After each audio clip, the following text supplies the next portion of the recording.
अस्सलाम वालेकुम रहमतुल्लाहि व बरकातुहू। आज हम इस चैप्टर में सबसे ज़्यादा इम्पोर्टेंट टॉपिक जो है उसकी हम बात कर लेंगे, जिसके लिए हमने कुछ फाउंडेशन डेवलप किए हैं प्रीवियस सेशंस में हमने तीन सर्किट्स देखे हैं। एक तो था सर्किट जिसमें खाली रेजिस्टेंस थी, प्योर रेजिस्टिव सर्किट, और प्योर रेजिस्टिव सर्किट में याद करें हमने देखा था कि करंट और वोल्टेज जो है across the resistance they are in phase, okay, they are in phase. और फिर जाके हमने देखा था कि उसमें करंट एम्पलीट्यूड जो है that's voltage amplitude divided by the resistance opposition. फिर हमने देखा था दूसरा सर्किट जिसमें सिर्फ कैपेसिटेंस थी, और कैपेसिटेंस की अपोजिशन जो है, remember that was capacitive reactance XC, okay, XC capacitive reactance which was 1 by C omega D depends on the angle of frequency।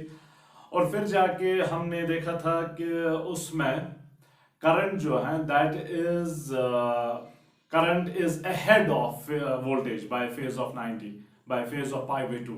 Current is ahead, capacitive circuit में current is ahead, so capacitance के through current is always ahead of voltage by pi by 2, या voltage is lagging behind. अगर आप voltage के term में कहना चाहेंगे, voltage is lagging behind current या current is ahead of voltage by pi by 2। और फिर जाके हम वहां पर हमने करंट एम्पलीट्यूड फिर से देखा था, is voltage amplitude divided by the opposition, और अपोजिशन कैपेसिटिव रिएक्टेंस थी। फिर जाके हमने तीसरा सर्किट देखा था जिसमें हमारे पास सिर्फ इंडक्टर था, और इंडक्टर की अपोजिशन जो थी वो थी इंडक्टिव रिएक्टेंस XL, जिसको हमने कहा था, और XL जो है that was L omega D, directly proportional to the angle of frequency. और वहां पर current was lagging behind voltage by phase of pi by 2। Capacitor में current is ahead of voltage by pi by 2, inductor में current is lagging behind voltage by phase of pi by 2। और current amplitude वहां पर भी था voltage amplitude divided by the opposition, और opposition XL के बराबर था। तो ये तीन सर्किट्स हमने देखे थे जिसमें सिर्फ एक एलिमेंट हमने कंसिडर किया था एट अ टाइम। लेकिन यहां पर अब हम जनरल बात कर लेंगे, और हमारे पास तीनों एलिमेंट्स होंगे, रेजिस्टेंस भी है, इंडक्टर भी है और कैपेसिटर भी, और सीरीज कॉम्बिनेशन में है। ओके, हम सीरीज कॉम्बिनेशन देख रहे हैं फिलहाल। सो LCR सर्किट, सो रेजिस्टेंस R, इंडक्टर L और कैपेसिटर C हमने सीरीज में लगाए हैं, और यहां पर हम AC सप्लाई दे रहे हैं एट सम इंस्टेंट। इसका EMF E के बराबर, जो हमें पता है, is E0 sine of omega dt। Omega D is the driven angle of frequency. अगर सीरीज में है तो करंट तीनों में सेम है, ओके, एट एवरी इंस्टेंट। जो करंट यहां पर है वही करंट यहां पर भी है, वही करंट यहां पर भी है, same current flowing through all the three elements. So अगर सेम करंट है तो अगर आप खाली रेजिस्टर की बात कर लेंगे, करंट के लिए जो फेज वहां पर होगा वही यहां पर होगा, वही यहां पर होगा, क्योंकि सेम करंट फ्लो कर रही है। फेज रिमेंबर इज ये ओमेगा D, या करंट के केस में ओमेगा D प्लस 5, वो भी हम लिखेंगे। So same current is flowing through all the three. So मैंने करंट को इस एरो से दिखाया है तीनों केसेस में। अब मुझे बताइए कि अगर हम वोल्टेज मैं वहां पर ड्रॉ करना चाहूंगा रेजिस्टेंस के through at some instant voltage, जैसे VR से हमने रिप्रेजेंट किया था, और remember current and voltage are in phase in case of resistance. तो करंट वाला फेज जो है वो इसके पैरेलल होगा VR। इंडक्टर वाले केस में current is lagging behind voltage, current lag behind कर रही है, सो करंट पीछे है, वोल्टेज आगे है, ओके, या voltage is ahead of current by pi by 2, current is behind voltage by 90, या फिर voltage is ahead of current by 90। तो यहां पर करंट को हमने पहले ड्रॉ किया है, तो वोल्टेज को अहेड ड्रॉ करना होगा बाय 90 डिग्री। तो वोल्टेज जो है वो मैं यहां पर दिखा रहा हूं VL से, जिसको हमने रिप्रेजेंट किया था 90 डिग्री से आगे। अब आप कहें voltage is ahead of current by 90 या current is lagging behind voltage by 90, एक ही बात है। यहां पर अब करंट हमारे लिए रेफरेंस है क्योंकि करंट तीनों केसेस में सेम है, तो से voltage is ahead of current by 90 degrees. और कैपेसिटर के केस में करंट इज अहेड, करंट ही आगे है, तो करंट यहां पर अगर है तो वोल्टेज यहां पर है। Current is ahead of voltage by 90 degrees. So ये करंट, ये voltage, current is ahead. In other words आप ये भी कह सकते हैं कि voltage is behind by 90 degrees. Okay, so वो अगर हम यहां पर ड्रॉ कर लेंगे, वोल्टेज जो है across the capacitor VC is behind current by a phase of 90, by a phase of pi v2. So across the resistance in phase with current, across the inductor voltage is ahead of current by 90, across the capacitor voltage is lagging behind current. Remember अलग अलग अगर आप यहां पर भी consider करेंगे तो वही रूल्स हैं जो हमने अलग अलग देखे, वही तो पर्पस था उनको पहले अलग अलग देखने का, ताकि हमें पता चले कि यहां पर क्या है। अब ओवरऑल बिहेवियर में हमें क्या देखना है, ओवरऑल बिहेवियर में हमें देखना है करंट और जो आपने EMF जो है वो प्रोवाइड किया है उनके बीच में क्या फेज रिलेशनशिप है, उनके बीच में क्या फेज डिफरेंस है, और ये करंट जो है वो किसके बराबर है, उसका एम्पलीट्यूड जो है वो किसके बराबर है, वो हमने देखना है। ओके, एट एनी इंस्टेंट अगर आप किरचॉफ्स लूप रूल यूज कर लेंगे, एट एनी इंस्टेंट जो वोल्टेज आप प्रोवाइड कर रहे हैं, जो EMF आप प्रोवाइड कर रहे हैं, वही इन तीन में डिवाइड होगा। यानी कि इन तीन के अक्रॉस जो वोल्टेजेस का सम है VR plus VL plus VC, उन तीन का सम जो है वो E के बराबर होगा।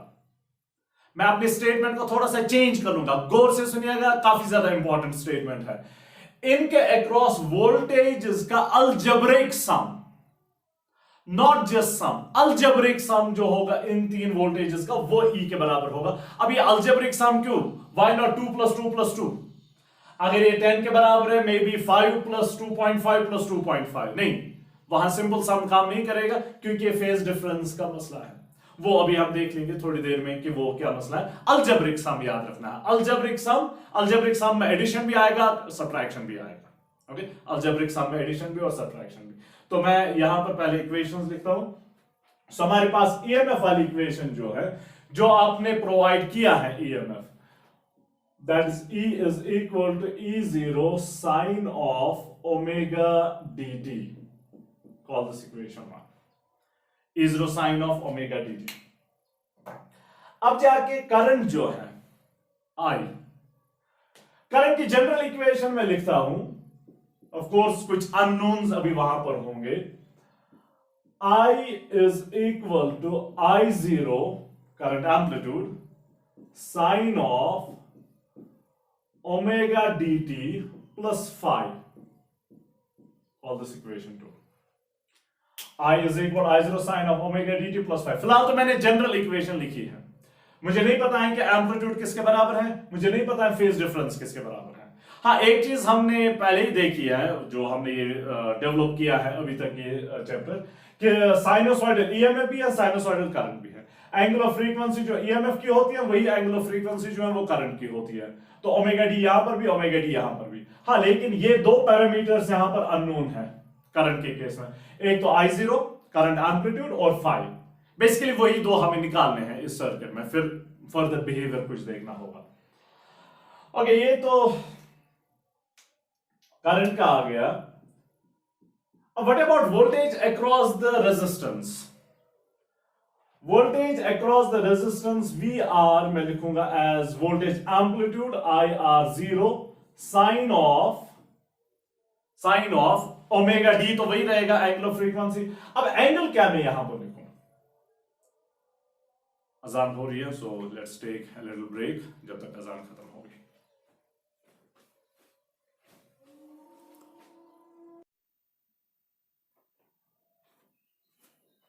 Okay, so voltage across resistance की बात चल रही थी, voltage amplitude across resistance sine of. अब एंगल क्या हम लिखेंगे, फेज क्या लिखेंगे?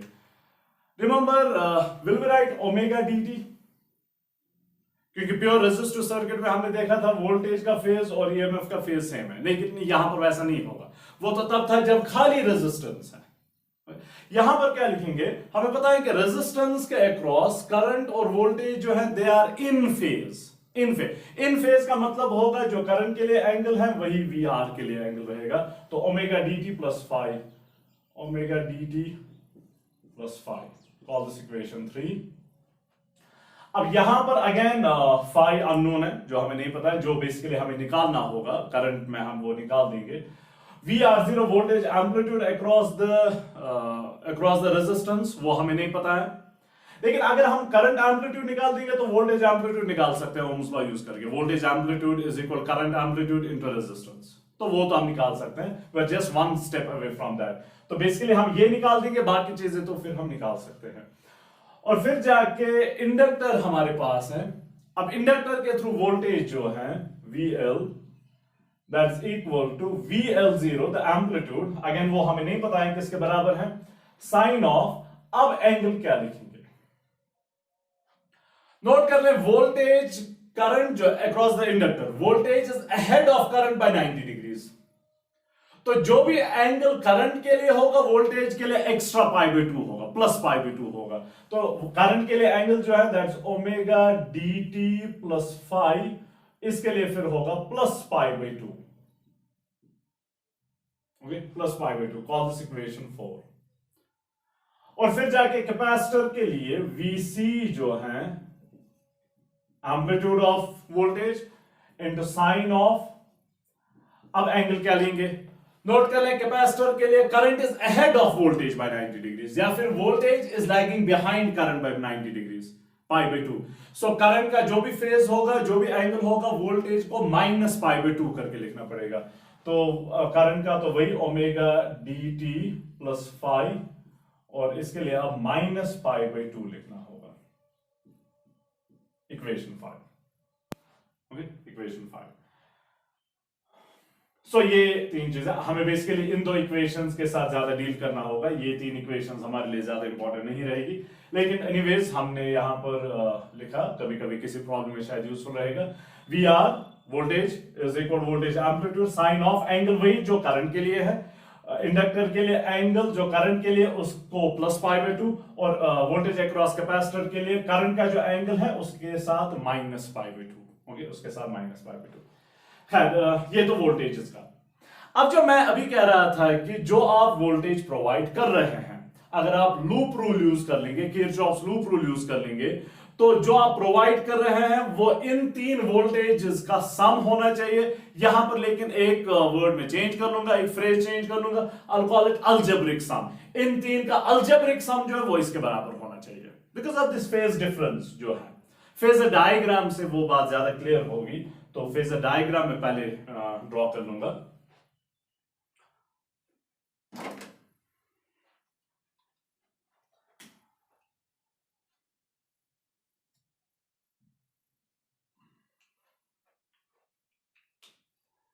फेजर डायग्राम में मैं पहले करंट फेजर ड्रॉ कर लूंगा,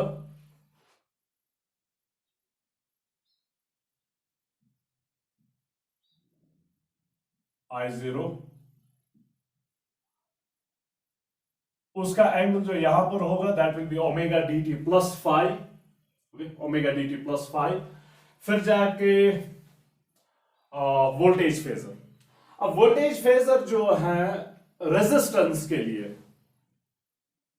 वो तो इन फेज है विद द करंट, तो वो वहीं पर होगा वोल्टेज फेजर।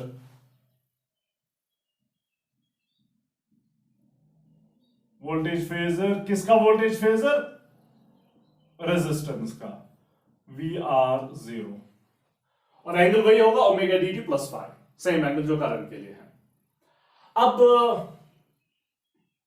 VL और VC, VL जो है वो पाई बाय 2 आगे है, करंट के आगे है बाय पाई बाय 2, तो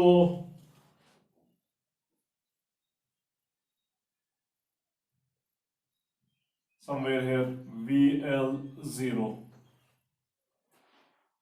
with this 90 degrees, और VC जो है वो पीछे है बाय पाई बाय 2, करंट के पीछे है बाय पाई बाय 2, करंट यहां पर है तो पीछे है बाय पाई बाय 2।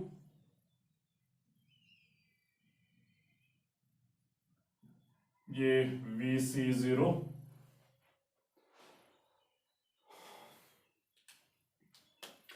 E0 जो है इसका फेजर, वो एंगल बनाएगा ओमेगा डी टी। सो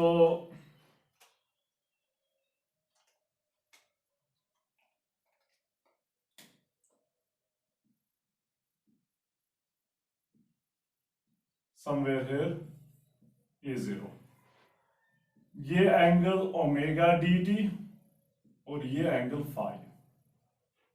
तो करंट के लिए बन जाएगा omega D T plus phi, voltage across the resistance के लिए भी बन जाएगा omega D T plus phi, और वोल्टेज अक्रॉस इंडक्टर के लिए बन जाएगा omega D T plus pi by two, voltage across capacitor के लिए बन जाएगा omega D T plus five minus pi by two, EMF के लिए जस्ट ओमेगा डी टी। अब फेजर डायग्राम में याद करें कि y कंपोनेंट जो है, sine is involve, sine sine sine sine is everywhere, तो y कंपोनेंट, अगर कॉस होता तो x component, sine is involve तो हमें y कंपोनेंट लेना पड़ेगा। अब y कंपोनेंट जो है, इसका y कंपोनेंट अगर वोल्टेज अक्रॉस रेजिस्टेंस लेंगे उसका y कंपोनेंट आपको VR देगा, voltage across resistance at that instant. इसका y कंपोनेंट जो वोल्टेज फेजर फॉर इंडक्टर है उसका y कंपोनेंट आपको देगा वोल्टेज अक्रॉस इंडक्टर।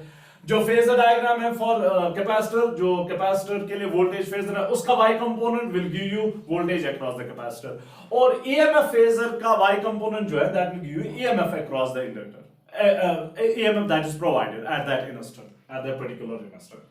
अब VR का Y कंपोनेंट देखें, वो यहां पर है,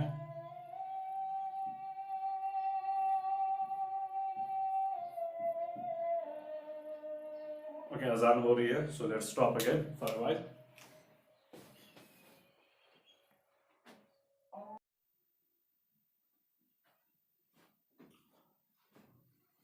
ओके सो VR0 का y कंपोनेंट जो है that will give VR at any instant, voltage across the resistance. VL का जो y कंपोनेंट होगा,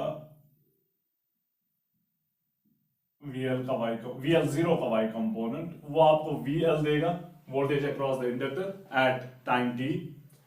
VC का जो y कंपोनेंट होगा, अब यहां ध्यान जरा दे दें, VC0 का जो y कंपोनेंट होगा वो आपको देगा voltage across the capacitor eight time t, voltage across the capacitor eight time t, सो ये आपको VC देगा। और E0 का जो y कंपोनेंट होगा, वो मैं रेड से दिखाता हूं, E0 का जो y कंपोनेंट होगा वो आपको EMF देगा जो आप प्रोवाइड कर रहे हैं at that time t। So E जो आप वोल्टेज प्रोवाइड कर रहे हैं, VR जो वोल्टेज है अक्रॉस द रेजिस्टेंस, VC जो वोल्टेज है अक्रॉस द कैपेसिटर, VL0 जो वोल्टेज है अक्रॉस द इंडक्टर। अब नोट कर लें, क्लियरली आप देख सकते हैं कि वोल्टेज अक्रॉस द रेजिस्टेंस जो है वो प्रोवाइडेड वोल्टेज, जो अप्लाइड वोल्टेज है उससे ज्यादा है। सो जो आप, अगर आप यहां पर 5 वोल्ट प्रोवाइड कर रहे हैं, यहां पर 7 वोल्ट्स हैं। Sounds crazy, but it is like that. So ये 5 आप प्रोवाइड कर रहे हैं, यहां पर 7 वोल्ट्स हैं। How is that possible? That's possible because this one is negative here. VC is negative, तो आपको VC सब्ट्रैक्ट करना पड़ेगा। तो यहां पर अगर आप लिखेंगे at any instant या फिर at all instants,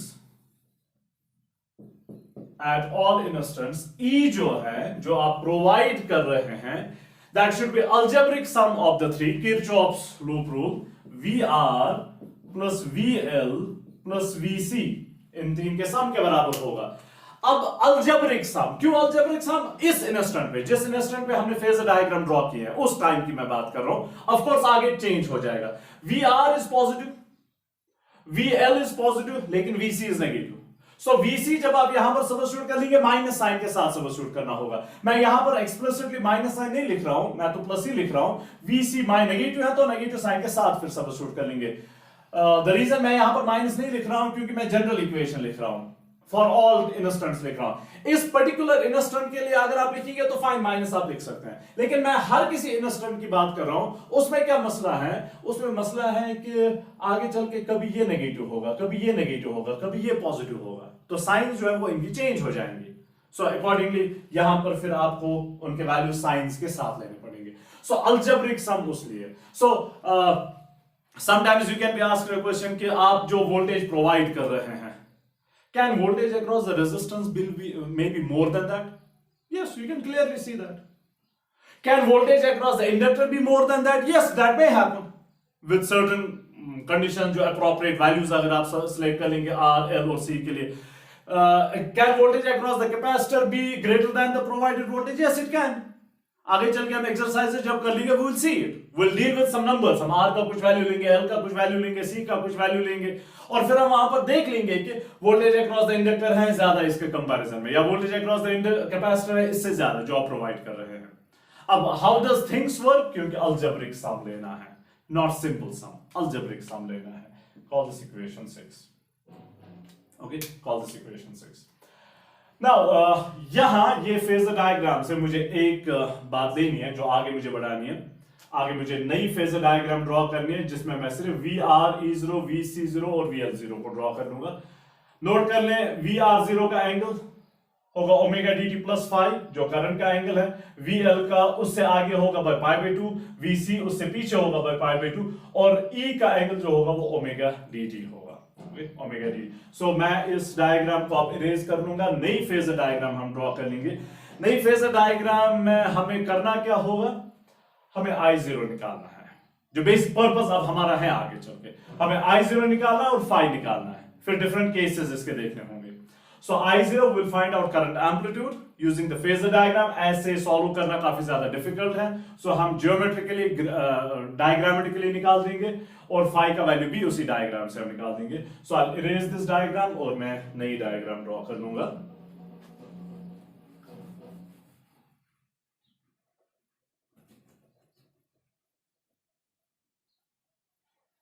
ओके, मैं फेजर डायग्राम अब ड्रॉ कर लूंगा. यहां इस साइड से कर लेते हैं ताकि जगह बच जाए.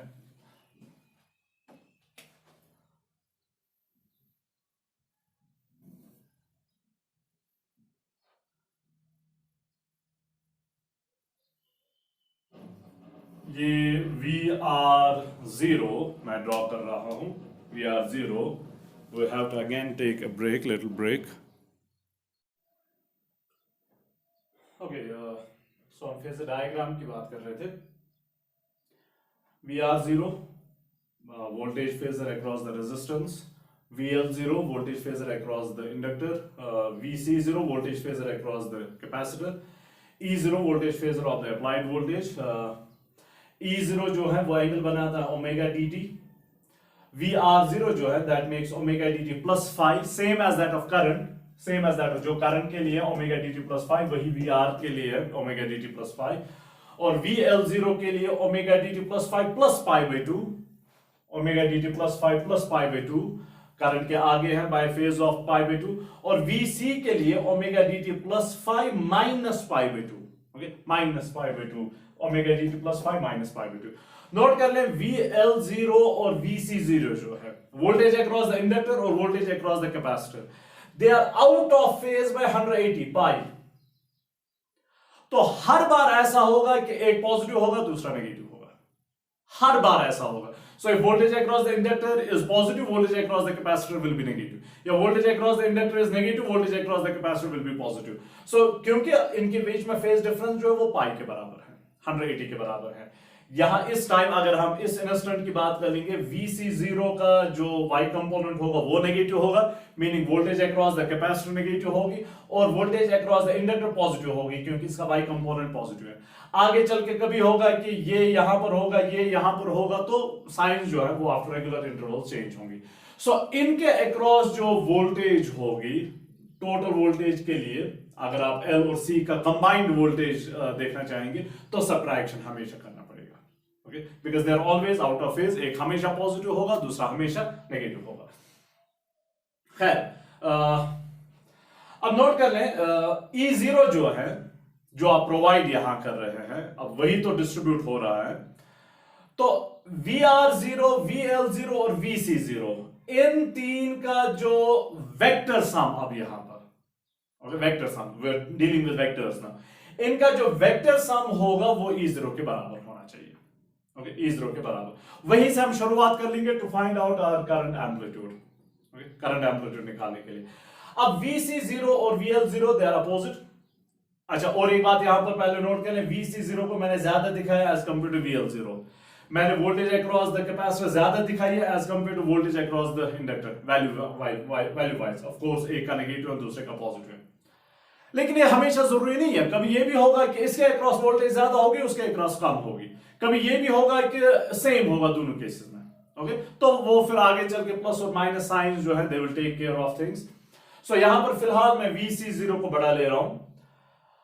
इसका और इसका वेक्टर सम हमने लेना है। VC0 और VL0 एग्जैक्टली अपोजिट डायरेक्शन में है, तो उन दो का सिंपल सब्ट्रैक्शन, और बड़े वाले की डायरेक्शन रहेगी तो VC0 minus VL0। Okay, VC0 minus VL0। अब VC0 माइनस VL0 जो यहां से यहां तक है, अब ये और VR0, ये इन दो का वेक्टर सम। अब they are at right angles to each other, तो पैरेललोग्राम लॉ में यूज कर रहा हूं। ये पैरेललोग्राम जो है वो रेक्टेंगल बन जाएगा, क्योंकि 90 डिग्री है, रेक्टेंगल बन जाएगा। और उसका जो डायगोनल होगा वही रिजल्टेंट देगा जो E0 के बराबर है। ओके, जो E0 के बराबर है। सो VR0 और VC0 माइनस VL0 का रिजल्टेंट जो है वो E0 के बराबर है।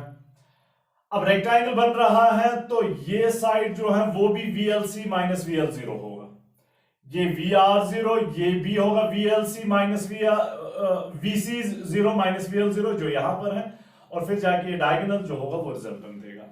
और वहां पर बीच में जो एंगल है वो फाई के बराबर है। ओके, एंगल फाई के बराबर है। अब अगर हम इसको कुछ नाम देते हैं, let's call this O, A and B, this point B। OAB right angle triangle है यहां पर, फाई ये एंगल रहा, 90 का अपोजिट साइड हाइपोटेन्यूज, तो हाइपोटेन्यूज स्क्वायर्ड, अब पाइथागोरस थ्योरम यूज कर लेंगे। Triangle OAB gives hypotenuse squared E0 squared is equal to base squared plus perpendicular squared, so VR0 squared plus VC0 minus VL0 squared. Okay, this implies E0 squared is equal to, अब ये voltage amplitude across the resistance, okay, voltage amplitude across the resistance is current amplitude into the opposition, okay, into the opposition, अब resistance के opposition R है, simply into the opposition R, square है तो इसको भी square, इसको भी square, plus VC0 voltage amplitude across the capacitor. Voltage amplitude across the capacitor is current amplitude into opposition. अब कैपेसिटर की अपोजिशन जो है वो XC है, capacitive reactance. Okay, capacitive reactance. I0 amplitude current का जो है वो सेम है, क्योंकि सेम करंट इज फ्लोइंग। सो जो यहां पर करंट है वही यहां पर भी है, वही यहां पर भी है। तो जो करंट एम्पलीट्यूड यहां पर है वही यहां पर है, वही यहां पर। करंट एम्पलीट्यूड तो हर किसी जगह सेम होगा। फिर जाके minus VL0 voltage amplitude across the inductor, again the same thing, current amplitude into the opposition. अब इसकी अपोजिशन XL है, XL है, इंडक्टिव रिएक्टेंस। अब नोट करें I0 आ रहा है, that's what we were asked to find out. So this implies E0 squared is equal to, अब यहां पर मैं I0 बाहर निकाल दूंगा विद द स्क्वायर, फिर I0 स्क्वायर कॉमन, यहां पर R square plus XC minus XL square. Okay, so this implies I0 squared is equal to E0 squared, ये E0 squared divided by R squared plus XC minus XL squared। अब square root ले लें, So this implies current I is equal to इसका square and root will cancel out E0 divided by यहां पर under root आ जाएगा R square plus XC minus XL square.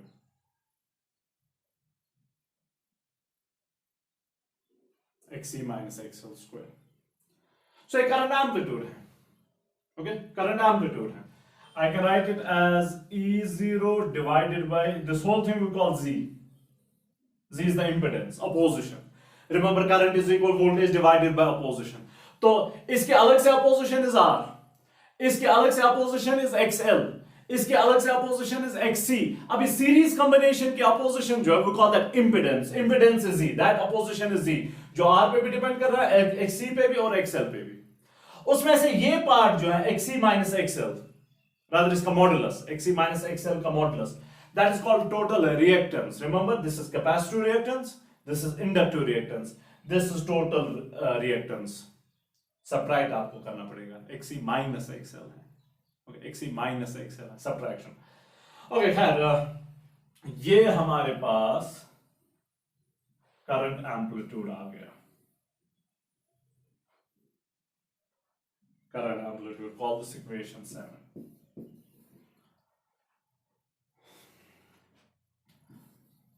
Current amplitude is equal to voltage amplitude जो आप provide कर रहे हैं या EMF amplitude which is simply applied voltage divided by the opposition. Okay, Ohm's law का analogous, current is equal voltage divided by opposition. With opposition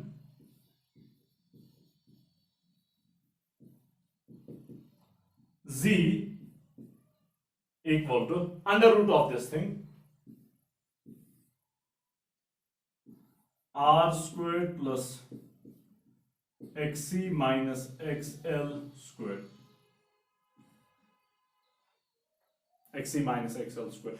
Remember, XC or XL जो है, they depend on the frequencies, angular frequencies, so we can also write it like this, under root of R square plus XC जो है वो 1 by C omega D है और XL जो है वो L ओमेगा D है होल स्क्वायर।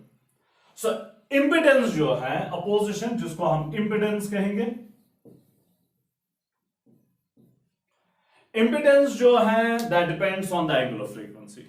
ओके, सो काफी इंपॉर्टेंट चीज है ये, काफी इंपॉर्टेंट इक्वेशन है इंपेडेंस वाली इक्वेशन, कॉल दिस इक्वेशन 8।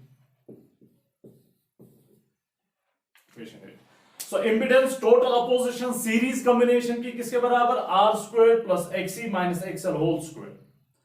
अगर तीन में से कोई एब्सेंट है, कोई नहीं है, R नहीं है तो R के बदले में 0, इंडक्टर नहीं है तो इंडक्टेंस इंडक्टिव रिएक्टेंस के बदले में 0, कैपेसिटर नहीं है तो उसकी अपोजिशन 0। अब एलिमेंट है ही नहीं तो अपोजिशन कहां से होगी, तो वो रेस्पेक्टिव वैल्यू जो होगा, जो भी मिसिंग है वो 0 के बराबर लेना पड़ेगा, जिसके हम आगे थोड़ी सी और बात करेंगे। So current amplitude I0 is equal E0 divided by Z, और Z जो है that's under root of R square plus XC minus XL whole square. Okay, XC minus XL whole square. तो ये करंट एम्पलीट्यूड है, voltage amplitude या applied EMF amplitude divided by Z। तो वो हमें चाहिए था ये I0 करंट एम्पलीट्यूड। तो करंट की जनरल इक्वेशन तो हमें पता है, लेकिन उसमें दो अननोन्स हैं, दो पैरामीटर जो वो भी हमें नहीं पता थे। I0 करंट एम्पलीट्यूड वो मिल गया, अब फाई फेज डिफरेंस जो है वो अभी हमें नहीं पता है किसके बराबर है। ओके, वो अब देख लेते हैं।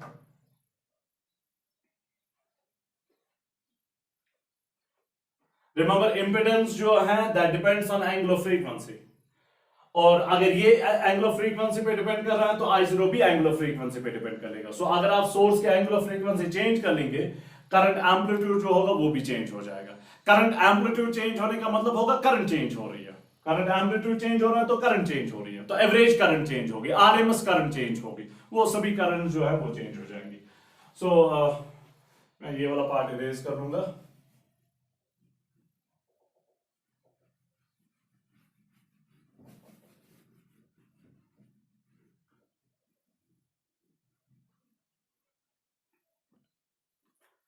Now phase difference phi, EMF applied voltage जो है और करंट के बीच में फेज डिफरेंस फाई।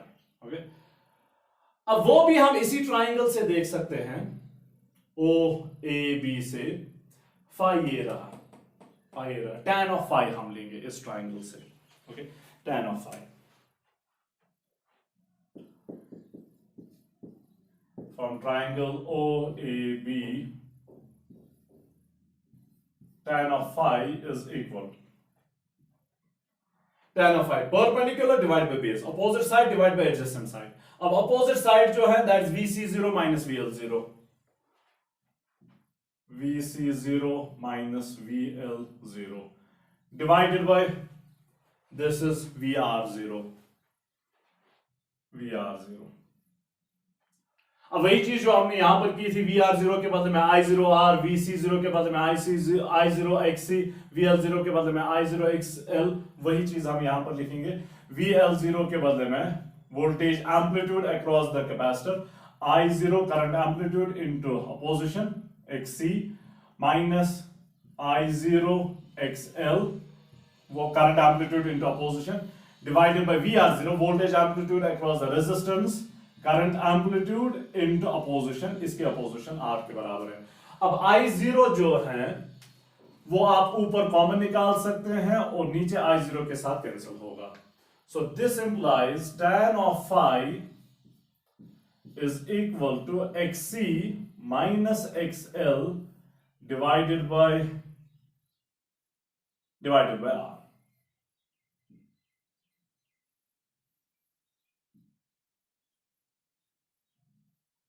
ये फेज डिफरेंस के लिए इक्वेशन है, call this equation 9। Okay, call this equation 9। now XC minus XL divided by R, XC minus XL divided by R। अब फेज डिफरेंस के लिए तो इक्वेशन आ गई। अब इसमें डिफरेंट केसेस पॉसिबल हैं। ओके, डिफरेंट केसेस पॉसिबल हैं।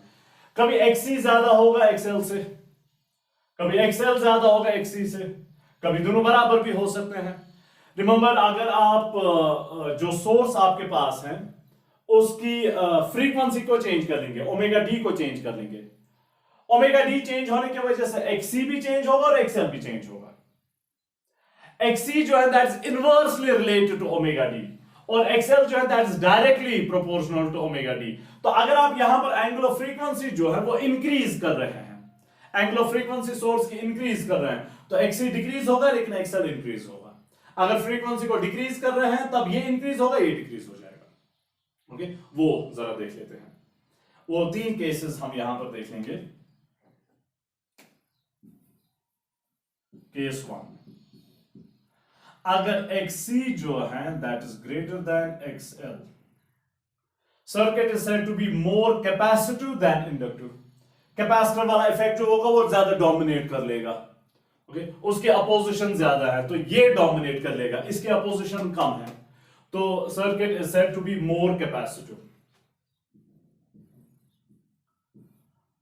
मोर capacitive circuit, more capacitive. XC is greater than XL, तो ये पॉजिटिव होगा, that would mean tan of phi is positive। So this implies tan of phi is positive, positive मतलब greater than 0। This implies phi is positive, phi is positive।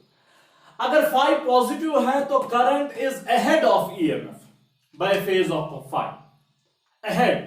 Capacitor के case में हमें वो पता है करंट जो है वो ahead होती है।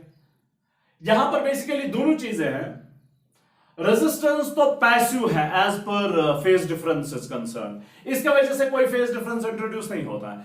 ये कोशिश कर रहा है कि करंट पीछे जाए, ये कोशिश कर रहा है कि करंट आगे जाए। अब पीछे जाएगी कि आगे जाएगी वो डिपेंड करेगा कौन ज्यादा डोमिनेट कर रहा है।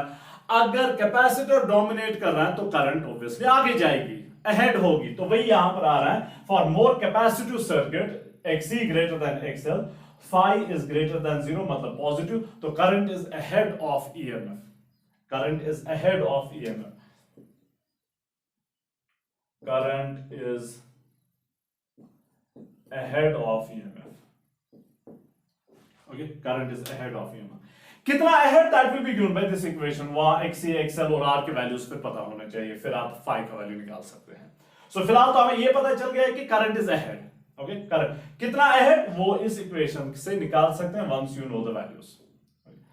तो ये तो हुआ जब सर्किट जो है that is more capacitive than inductive, capacitor वाला इफेक्ट डोमिनेट कर रहा है।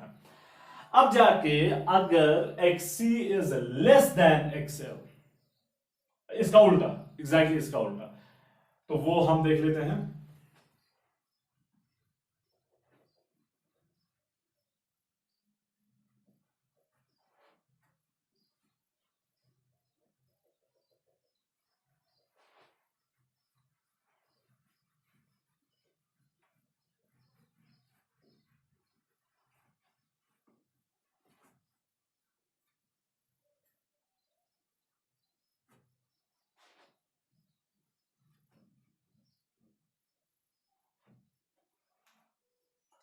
Okay, now case 2.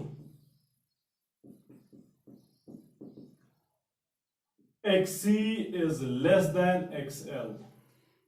Okay, XC is less than XL. अगर XC हुआ less than XL तो ये यहां पर नेगेटिव होगा। That means tan of phi is negative. अब R तो नेगेटिव नहीं हो सकता, that doesn't make sense. R is always positive. तो ये अगर नेगेटिव है तो tan of phi नेगेटिव है। So this implies tan of phi is negative, which implies phi is negative. Remember, -90 to +90 ही हो सकता है। अगर कैपेसिटर जो है वो पूरा डोमिनेट कर लेगा, इंडक्टर का इफेक्ट नेग्लिजिबल होगा इन कंपैरिजन टू कैपेसिटर, तब हमें पता है current will be ahead of voltage by π/2। तो एक्सट्रीम केसेस में +π/2 या फिर -π/2 हो सकता है। तो ये यहां पर नेगेटिव आ रहा है, phi इज नेगेटिव। अगर कब XC is less than XL, XL dominate कर रहा है, circuit is said to be more inductive,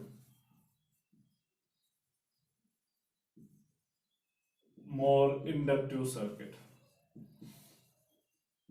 Sometimes we say more inductive than capacitive. So inductor वाला इफेक्ट अगर डोमिनेट कर लेगा। रिमेंबर, इसमें हम कैपेसिटेंस का C का वैल्यू डिसाइड करके नहीं कहते हैं कि ये ज्यादा C का वैल्यू ज्यादा इन कंपैरिजन टू L, नहीं, हम XC is 1/C omega D, तो C कम होगा, इसकी अपोजिशन ज्यादा होगी। ओके, सो ये गड़बड़ नहीं होनी चाहिए कि C ज्यादा है तो कैपेसिटर का इफेक्ट ज्यादा है, नहीं, C ज्यादा है तो कैपेसिटर का इफेक्ट कम है, क्योंकि XC कम होगा। You have to look for the opposition, not the value of C या फिर L. Okay, so phi is negative. Negative phi का मतलब होगा current is lagging behind. So current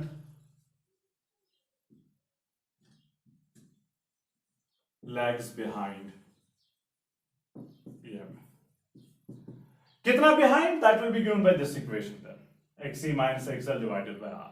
तो वैल्यूज जो भी होंगे वो सब्स्टिट्यूट करके हम फिर निकाल सकते हैं गिवन प्रॉब्लम। सो ये तो दो केसेस हुए। एक केस में हमने देखा कि अगर कैपेसिटिव सर्किट है, मोर कैपेसिटिव सर्किट है, तो करंट इज अहेड।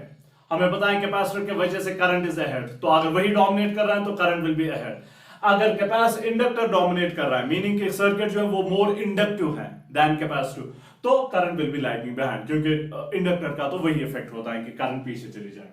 कितना पीछे कितना आगे, that will be given by this equation. Okay, that will be given by this equation.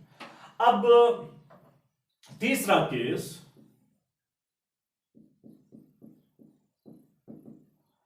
XC is equal to XL, सबसे इंपॉर्टेंट केस। ओके, सबसे important case. This case is what we call as resonance. Okay, we call this as resonance. अब पहले जरा यहां पर इसकी एक खास बात देखें कि XC is equal to XL, resonance का क्या मतलब है। रिमेंबर, XC जो है that is 1/C omega D is equal to XL जो है that is L omega D, which would mean omega D is omega D squared।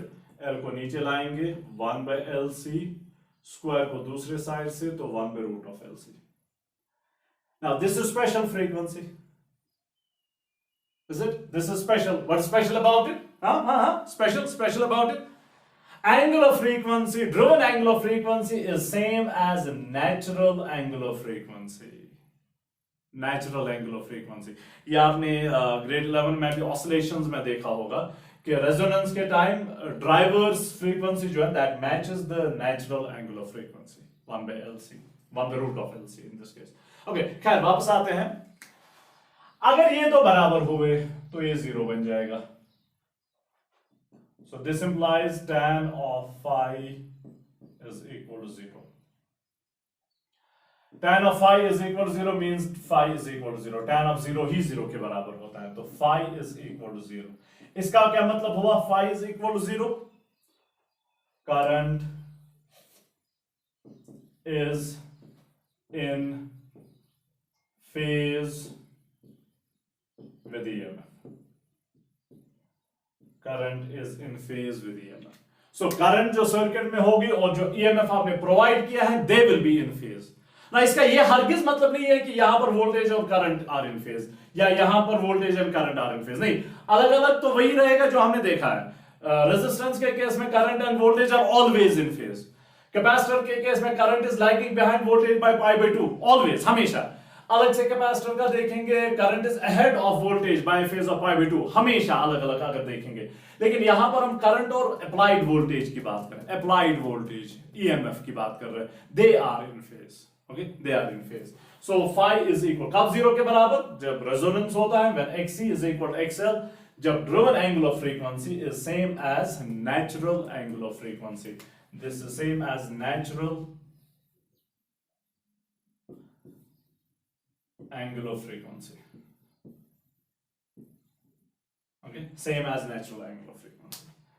So XC is equal to XL. काफी special case है, काफी इसकी हम significance आगे भी discuss कर लेंगे. If XC is equal to XL, XC is equal to XL, दोनों की अपोजिशन जो है वो बराबर है. दोनों की अपोजिशन बराबर है, that means कि they will nullify each other's effect. Remember, subtraction होता है. Subtraction, they have opposite effects. जितना ये करंट को आगे ले जाएगा उतना ये करंट को जितना ये करंट को पीछे ले जाएगा उतना ही ये करंट को आगे ले जाएगा.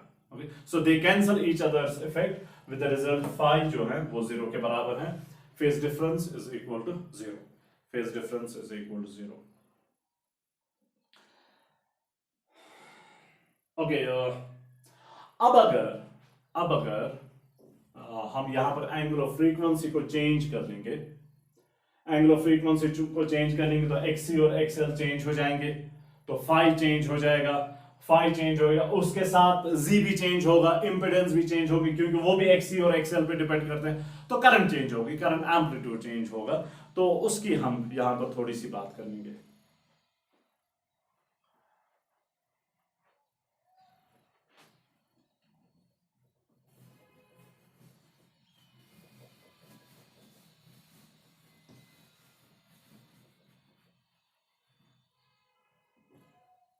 तो फिलहाल जो कुछ हाइलाइट्स हैं वो मैं यहां पर लिखूंगा. Current amplitude I0 is equal to E0 divided by Z, और Z जो है that's under root of R squared plus XC minus XL squared. Okay, और या फिर इसी के साथ लिखते हैं R squared plus 1 by C omega D minus L omega D squared. और फिर जाके tan of phi हमने देख लिया is XC minus XL divided by R. और ऑफ कोर्स रेजोनेंस वाला केस फिलहाल यहां पर इतना काफी हाईलाइट है.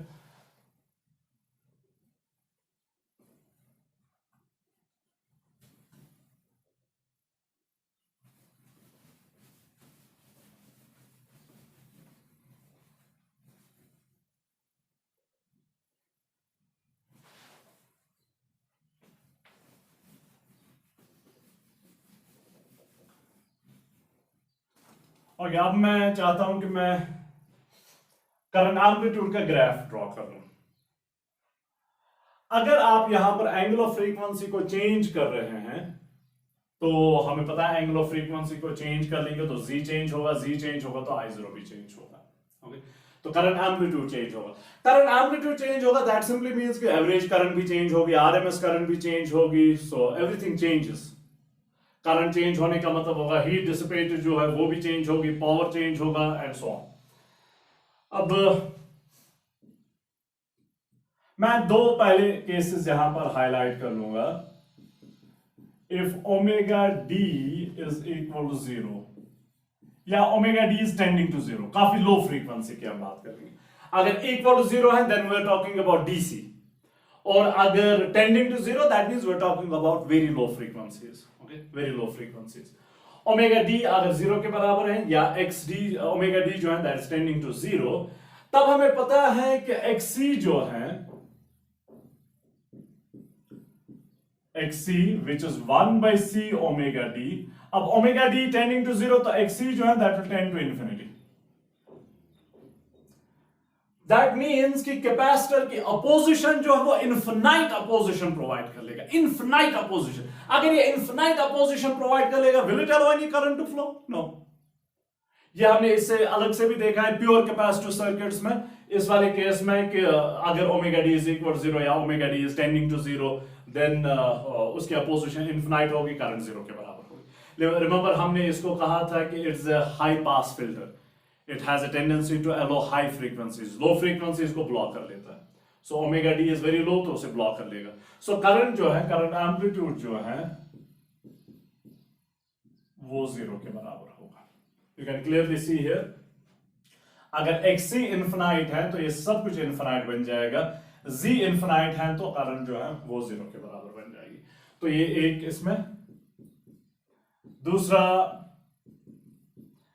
If omega D is tending to infinity, अब इंफिनिटी का मतलब very high frequency, okay, very high frequency. अब यहां पर कैपेसिटर जो है वो तो मूव हो जाएगा, वो अलो कर लेगा because that has a natural tendency to allow high frequencies, लेकिन L जो है वो इन्फिनाइट अपोजिशन प्रोवाइड कर लेगा। देन XL जो होता है L ओमेगा D, अब omega D is tending to infinity, that means XL is equal to infinity, tending to infinity. Huge opposition by the inductor. Again अगर ये ह्यूज अपोजिशन प्रोवाइड कर रहा है तो करंट जो है वो 0 के बराबर होगी। So this implies current amplitude must be equal to 0। Current amplitude 0 के बराबर है तो करंट 0 के बराबर है, I0 0 के बराबर है तो सारा 0 बन जाएगा, I0। करंट 0 है, करंट एम्पलीट्यूड 0 है, आरएमएस करंट 0 है, एवरेज करंट 0 है, अगेन लेटर ऑन हम देख लेंगे कि पावर भी उस केस में 0 होगा। So everything is 0, I0 is 0। So very low frequencies current amplitude is 0, very high frequencies current amplitude is 0। तो वेरी लो पे भी करंट इज 0, वेरी हाई पे भी करंट इज 0, तो बीच में कहीं ना कहीं कुछ मैक्सिमम होना चाहिए। Okay? We can guess कि ये पहले 0 है, बाद में इंक्रीज हो रहा है, बाद में फिर से डिक्रीज होकर 0 बन रहा है। That's exactly what happens. That's exactly what happens.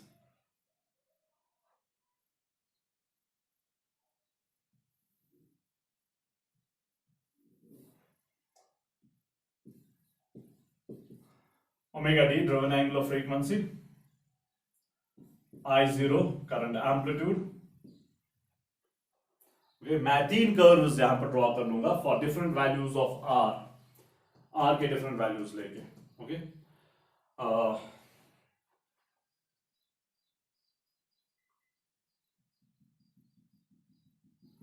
Somewhere driven angle of frequency जो है वो नेचुरल एंगल ऑफ फ्रीक्वेंसी के बराबर होगी।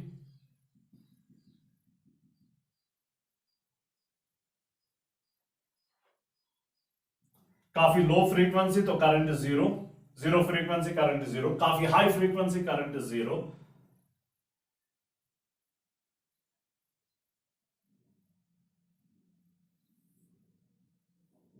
बीच में मैक्सिमम, चलिए उस मैक्सिमम की भी यहां पर बात कर लेंगे पहले। एट रेजोनेंस, एट रेजोनेंस एक तो है कि driven angle of frequency is equal to natural angle of frequency which is under root 1 by under root of LC। दूसरा हमने देखा है कि XC is equal to XL। अगर XC XL के बराबर है तो ये टर्म 0 बन जाएगी। अब इसका वो मिनिमम पॉसिबल वैल्यू है, क्योंकि स्क्वायर ऊपर है, स्क्वायर अगर है तो ये नेगेटिव नहीं बन सकता, अंदर तो नेगेटिव होगा लेकिन स्क्वायर उसे पॉजिटिव फिर से बनाएगा।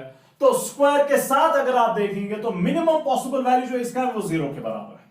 मिनिमम, आप कहेंगे कि मिनिमम तो नेगेटिव भी हो सकता है, फाइन नेगेटिव होगा लेकिन स्क्वायर तो उसे पॉजिटिव वापस बना देगा ना।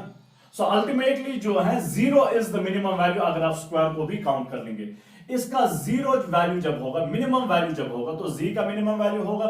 Z का जब मिनिमम वैल्यू होगा तो करंट जो है वो मैक्सिमम होगी, करंट एम्पलीट्यूड मैक्सिमम होगा। So if XC is equal to XL then Z is equal to simply R। अब ये 0 बन गया तो R स्क्वायर बच जाएगा, square and root will cancel out तो खाली R, और this is the minimum value of impedance. Okay, minimum value of impedance. और अगर मिनिमम वैल्यू है इंपेडेंस का तो करंट एम्पलीट्यूड मैक्सिमम होगा। दिस इंप्लाइज I0 मैक्स, मैं इसके लिए लिखूंगा I0 max is equal to A0 divided by Z which is E0 divided by R, क्योंकि Z is equal to R. So resonance के टाइम इंपेडेंस जो है that simply R, खाली R, as if ये तो है ही नहीं, एज इफ वो तो है ही नहीं, लेकिन ये खाली कहां पर है, ओमेगा 0 पे, थोड़ा सा इधर जाएंगे तो वो भी एक्टिव हो जाएंगे। सो बीच में मैक्सिमम, काफी लो फ्रीक्वेंसी पे करंट एम्पलीट्यूड इज 0, काफी हाई फ्रीक्वेंसी पे current is again 0, current amplitude is 0, बीच में रेजोनेंस फ्रीक्वेंसी पे, रेजोनेंस फ्रीक्वेंसी, नेचुरल फ्रीक्वेंसी जो आप कहेंगे, वहां पर current amplitude is maximum. Okay, now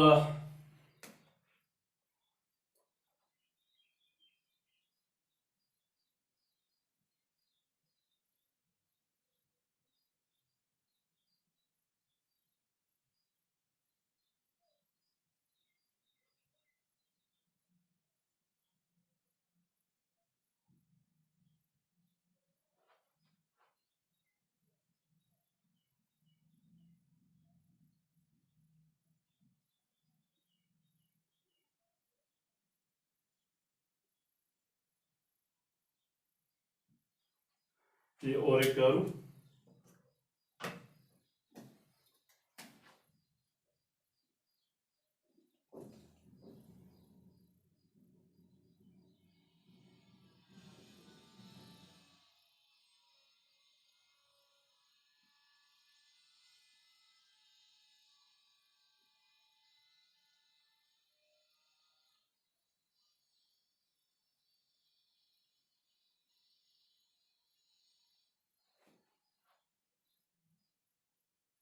ये और एक करूं,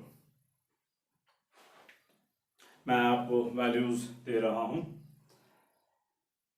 इंडक्टेंस का वैल्यू जो है वो हमने इसमें 100 माइक्रो हेनरी लिया है, मैं क्रॉस चेक इट, हाँ 100 माइक्रो हेनरी, और कैपेसिटेंस जो है वो 100 पिको फेरेड लिया है। Capacitance is 100 pico farads in graphs के लिए। और फिर जाके आर का वैल्यू जो है ब्लू वाले के लिए, अब मैं वही कलर्स यूज करूंगा जो मैंने यहां ग्राफ के लिए यूज किए। ब्लू वाले के लिए आर का वैल्यू जो है that is 100 ohms, 100 ohms। Green वाले के लिए आर का वैल्यू जो है दैट इज 30 ohms, 30 ohms। और ब्लैक वाले के लिए आर का वैल्यू जो है दैट इज 10 ohms। तो वही कलर्स मैं यहां पर यूज कर रहा हूं। ब्लू वाले कर्व के लिए आर का वैल्यू 100 ohms, ग्रीन वाले कर्व के लिए आर का वैल्यू 30 ohms, और ब्लैक वाले के लिए आर का वैल्यू जो है दैट इज 10 ohms। इस साइड से XC is greater than XL, lower frequency है। रिमेंबर लोअर फ्रीक्वेंसी में XC ज्यादा होता है because inversely proportional to omega D, और इस साइड से XL जो है that is greater than XC, XL is greater than XC। और यहां पर XC omega D is equal to omega 0, तो वो रेजोनेंस वाला केस है जहां पर XC is equal to XL। तो बीच वाले में XC is equal to XL, इस वाले के लिए, बीच वाले के लिए। तो करंट जो है एंगल ऑफ फ्रीक्वेंसी जब जीरो होगी, करंट भी जीरो है, करंट एम्पलीट्यूड जीरो है, you increase angle of frequency, current increase हो रही है, बीच में मैक्सिमम बन जाती है, फिर जाके अगेन डिक्रीज हो जाती है। अब मैक्सिमम एम्पलीट्यूड जो है which is at resonance, you can सी उसमें सिर्फ आर रोल प्ले कर रहा है, और जितना आर का वैल्यू कम होगा उतना वो मैक्सिमम एम्पलीट्यूड जो होगा वो ज्यादा होगा। आर का वैल्यू सबसे कम ब्लैक वाले के लिए ओनली 10 ohms, तो उसका मैक्सिमम वाला एम्पलीट्यूड जो है वो सबसे ज्यादा है। और फिर जाके ब्लू वाले का आर जो है वो सबसे ज्यादा है 100 ohms, तो उसका मैक्सिमम वाला एम्पलीट्यूड कम है, उसका मैक्सिमम वाला एम्पलीट्यूड कम है। अब आप देख रहे हैं जितना रेजिस्टेंस का वैल्यू कम है, तो दो चीजें नोट कर लें, ओके, काफी दो इंपॉर्टेंट चीजें हैं, काफी इंपॉर्टेंट चीजें। पहली बात तो बीच में मैक्सिमम करंट एम्पलीट्यूड जो है वो तो इंक्रीज हो रहा है, जितना आर का वैल्यू कम है उतना मैक्सिमम करंट एम्पलीट्यूड इंक्रीज हो रहा है। और दूसरा आप देख सकते हैं कि कर्व जो है वो नैरोअर बन रहा है, नैरोअर बन रहा है, वो आप देख सकते हैं। अगर हम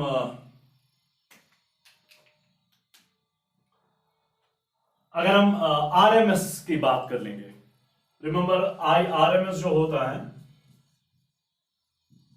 that is I0 divided by root 2, I0 divided by root 2। अब ये खास मैं इसलिए ले रहा हूं क्योंकि पावर इसमें इन्वॉल्व है। This is by the way 70.7% of I0, 70.7% of I0।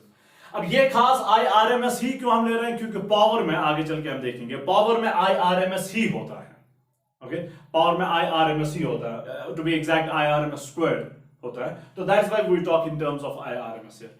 तो अगर मैं इस ब्लैक वाले की बात कर लूं तो इसका I0 मैक्सिमम जो है वो तो यहां पर है, I0 मैक्सिमम रेजोनेंस पे जो करंट है उसका 70%, 70.7% is just 70%, that will be somewhere here. तो यहां पर विड्थ जो है वो आप कर्व की ले लें, ये विड्थ। ग्रीन के लिए भी यही देखते हैं, ग्रीन का मैक्सिमम करंट एम्पलीट्यूड जो है दैट समवेयर हियर, यहां पर ये I0 मैक्स ग्रीन के लिए, उसका आर वैल्यू ज्यादा है तो ऑब्वियसली I0 मैक्स ब्लैक के कंपैरिजन में कम है। अब इसका 70.7% विल बी समवेयर हियर, और वहां पर अगर आप विड्थ देखेंगे तो वो ये है।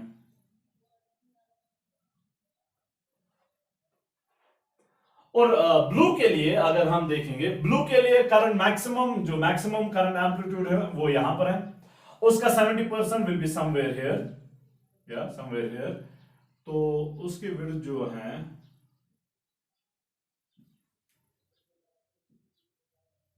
वो ये है। अगेन आरएमएस वाले वैल्यू पे ही हम करंट क्यों ले रहे हैं, 70.7% वाले पे ही हम विड्थ क्यों ले रहे हैं, ये आगे चल के फिर से आएगा, लेकिन मैं यहां पर भी बताऊं कि आरएमएस ही इन्वॉल्व होता है पावर में, और आगे चल के हम देखेंगे कि यहां पर पावर जो एग्जैक्टली हाफ होता है, एवरेज पावर हाफ होता है, half of the maximum, okay. हाँ, तो हाफ पावर पे हम देखते हैं कि विड्थ क्या है, हाफ पावर पे। सो आप नोट कर सकते हैं एग्जैक्टली कि ब्लैक वाले केस में विड्थ सबसे कम है, sometimes we call it band width, okay? वो सबसे कम है, ये ज्यादा है, यहां पर सबसे ज्यादा है, यहां पर सबसे ज्यादा है।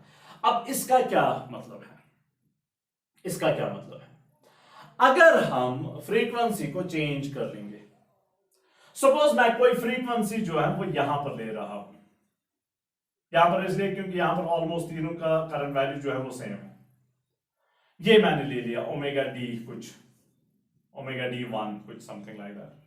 तो करंट एम्पलीट्यूड जो है वो तीनों कर्व्स के लिए यहां पर होगा। अब compare this current amplitude with their respect to maximas, with their respect to maximas. अब इसका देख लें, इसका मैक्सिमम तो यहां पर है, रेजोनेंस वाली फ्रीक्वेंसी पे जो करंट डेवलप होगी वो यहां पर है, और इस फ्रीक्वेंसी पे करंट यहां पर है, so there is a significant drop in current, सो जब आप ओमेगा 0 से ओमेगा D1 यहां पर आ रहे हैं तो ब्लैक वाले केस में करंट जो है वो रैपिडली डिक्रीज हुई है, ओके, सिग्निफिकेंटली डिक्रीज हुई है, सिग्निफिकेंटली डिक्रीज हुई है। और ब्लू वाले का देख ले, ब्लू एक्सट्रीम दो का हम देख लेंगे, जो सबसे ज्यादा पीक जिसका है और सबसे कम पीक जिसका है, उन दो को हम कंपेयर कर लेंगे। सो सबसे ज्यादा करंट, मैक्सिमम करंट एम्पलीट्यूड जो है एट द रेजोनेंस, वो करंट वैल्यू यहां पर है और इस फ्रीक्वेंसी पे यहां पर है, सो सिग्निफिकेंटली ड्रॉप हो गई है। वी कैन इवन से कि ये वाली करंट जो है इसके कंपैरिजन में इट्स काइंड ऑफ नेग्लिजिबल, काफी कम है। अब ब्लू वाले केस में देखें, ब्लू वाले केस में मैक्सिमम करंट एम्पलीट्यूड जो है दैट समवेयर हियर, और इस फ्रीक्वेंसी वाली करंट जो है दैट समवेयर हियर। सो ये भी डिक्रीज हुई है लेकिन उतना सिग्निफिकेंटली डिक्रीज नहीं हुई जितना ब्लैक वाले केस में हुआ है। जब आप एंगल ऑफ फ्रीक्वेंसी को ओमेगा 0 से ओमेगा D1 पे ला रहे हैं, यहां से यहां एंगल ऑफ फ्रीक्वेंसी को ला रहे हैं ना, ये जो तीन सर्किट्स हैं, ऑब्वियसली तीन डिफरेंट सर्किट्स हैं, आर वैल्यू डिफरेंट है। एक सर्किट में आर का वैल्यू जो है वो 100 ओम्स है, दूसरे वाले सर्किट में आर का वैल्यू 30 ओम्स है, तीसरे वाले सर्किट में आर का वैल्यू 10 ओम्स है। ऑफ कोर्स एल और सी जो है वो सेम है, एल और सी हम सेम रख रहे हैं, लेकिन तीन डिफरेंट केसेस के लिए तीन डिफरेंट आर वैल्यूज है। So we are talking about three different circuits, हम तीन डिफरेंट सर्किट्स की बात कर रहे हैं।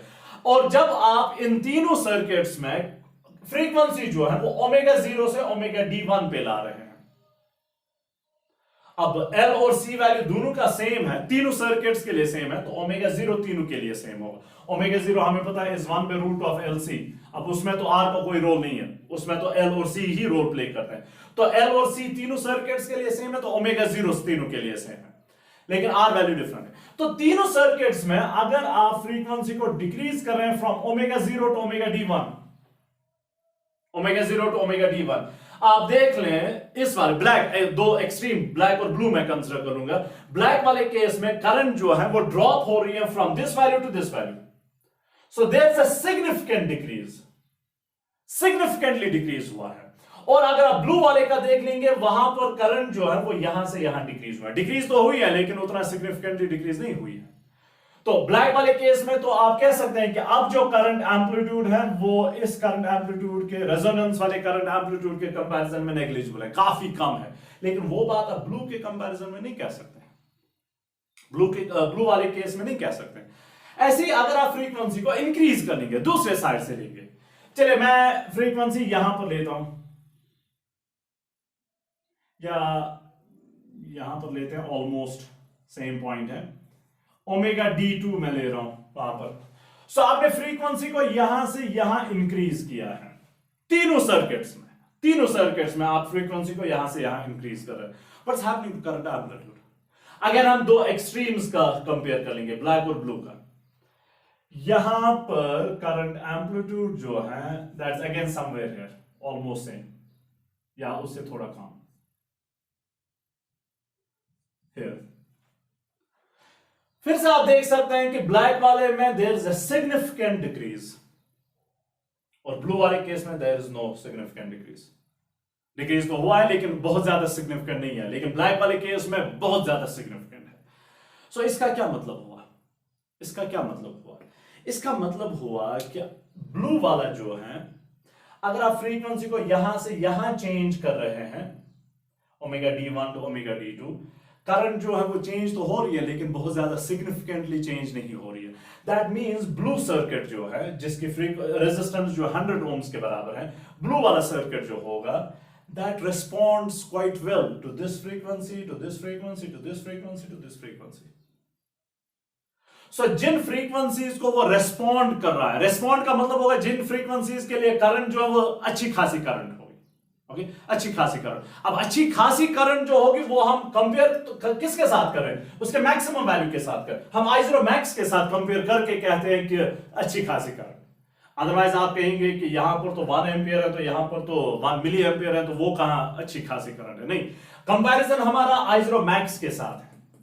इसका अलग से I0 मैक्स, इसका अलग से I0 मैक्स। ब्लू वाले का I0 मैक्स जो है, मैं ब्लू कलर ही यूज कर लूंगा, वो यहां पर है, ब्लू वाले का I0 मैक्स, और ब्लैक वाले का I0 मैक्स यहां पर है, वहां पर मैं ब्लैक कलर ही यूज कर लेता हूं, वो यहां पर मैक्सिमम है। तो जब हम ब्लू की बात कर लेंगे तो हम इसके अपने मैक्सिमम करंट के साथ कंपेयर करके कहेंगे कि करंट अच्छी खासी है या नहीं। अब करंट यहां से यहां डिक्रीज हुई थी पहले, यहां से यहां, फिर अब यहां से यहां, तो उतना ज्यादा सिग्निफिकेंट चेंज नहीं हुआ है, बहुत ज्यादा सिग्निफिकेंट चेंज नहीं। सो ब्लू कलर जो है, ब्लू सर्किट जो होगा, that responds quite well to a wide range of frequencies.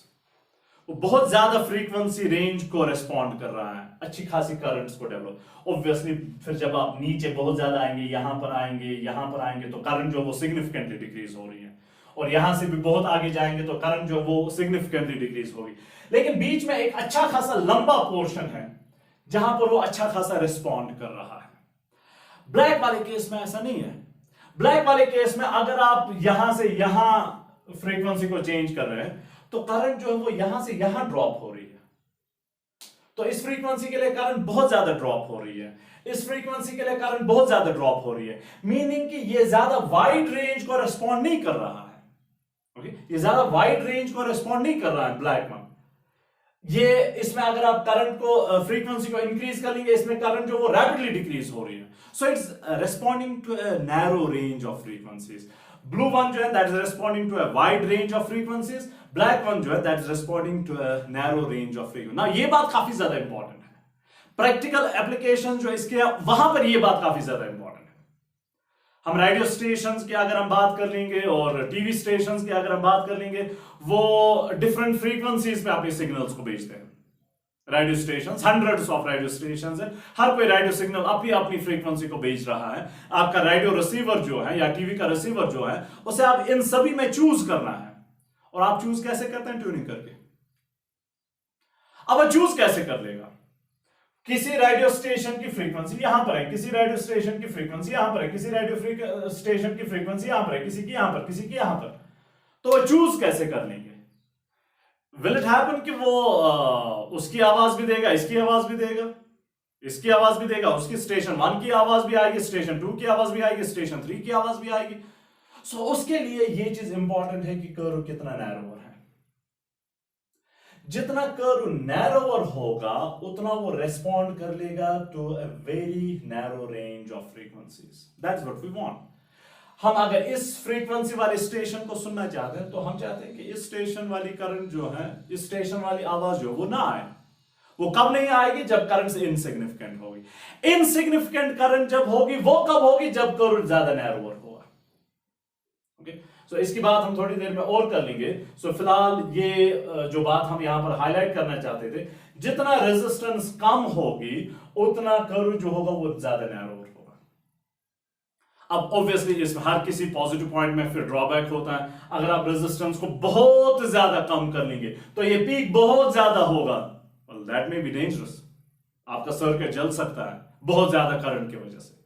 Okay, so वो भी इसमें ख्याल रखना पड़ता है। बट ये जो नैरोर इसका होना है, ये हमारे लिए सिग्निफिकेंट रोल प्ले करता है। Significant role. So this is how current amplitude varies. Current amplitude कैसे वैरी होगा उसी से डिसाइड होगा कि करंट कैसे वैरी होगी, उसी से डिसाइड होगा कि आरएमएस करंट कैसे वैरी होगी, फिर उसी से डिसाइड होगा कि एवरेज करंट जो है वो कैसे वैरी होगी। आरएमएस करंट हमारे लिए ज्यादा इंपॉर्टेंट है। ओके, आरएमएस करंट हमारे लिए ज्यादा इंपॉर्टेंट है। अब यहां पर मैंने कुछ नंबर्स लिए हैं और नंबर से हमें कुछ आइडिया मिल जाएगा।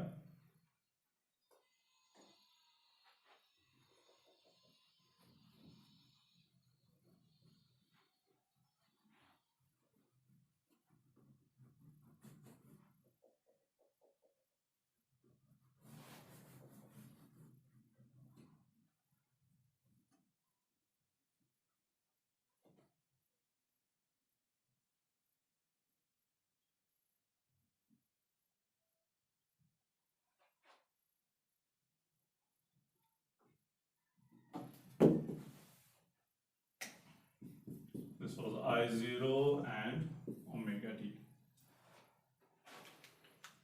चलिए मैंने कुछ नंबर्स यहां पर लिए हैं। ईएमएफ जो हम प्रोवाइड कर रहे हैं उसका एम्पलीट्यूड जो है E0 वो मैं 10 वोल्ट्स ले रहा हूं। R जो है वो भी हम 10 ओम्स ले रहे हैं। R number same, numerical value same, लेकिन ओम्स। L जो है वो हम ले रहे हैं 5 into 10 to the power minus 2 henry, 5 into 10 to the power minus 2 Henry, which means 0.5 millihenry. और कैपेसिटेंस C जो है वो हम ले रहे हैं 3 into 10 to the power minus 7 farad, 3 into 10 to the power minus 7 farad, which is 0.3 microfarads, okay, 0.3 microfarads। Omega D, omega zero जो है which is 1 by root of L C. अब एल और सी के वैल्यूज हमने दिए हैं तो हम ये निकाल सकते हैं, मैंने यहां पर पहले ही वर्कआउट किया है। That's 8.2 into 10 to the power 3,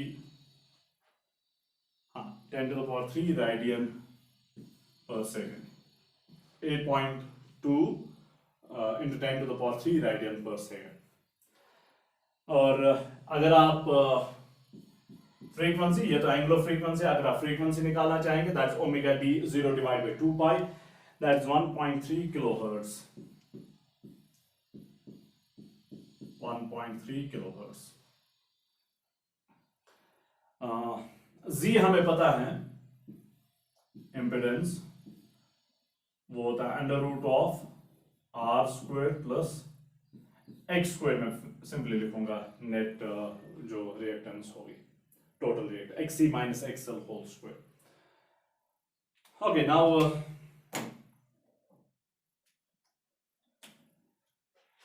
table form में मैं यहां पर लिख रहा हूं omega D is in radian per second, driven angular frequency. This is natural angular frequency circuit की, ये है ड्रिवन एंगुलर फ्रीक्वेंसी जो यहां वाली है, यहां वाली frequency omega D. Then we have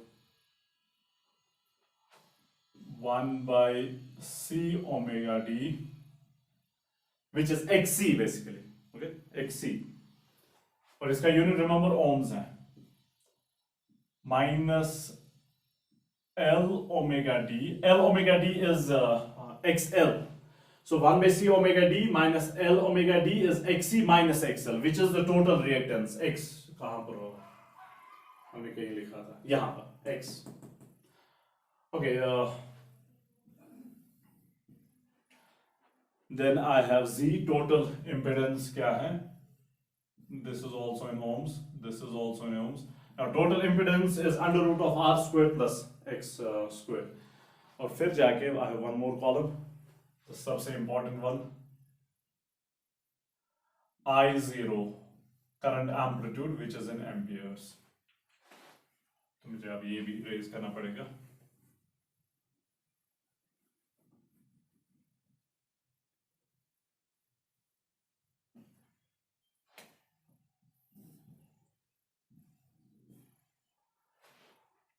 okay, पहला ओमेगा डी वैल्यू जो है वो मैं ले रहा हूं 0.9 ओमेगा 0, इसका 0.9 meaning 90% of this natural angular frequency, 90%, यानी कि इससे 10% कम है, ओके, 10% कम है, 10% less than omega 0, natural angular frequency से 10% कम value.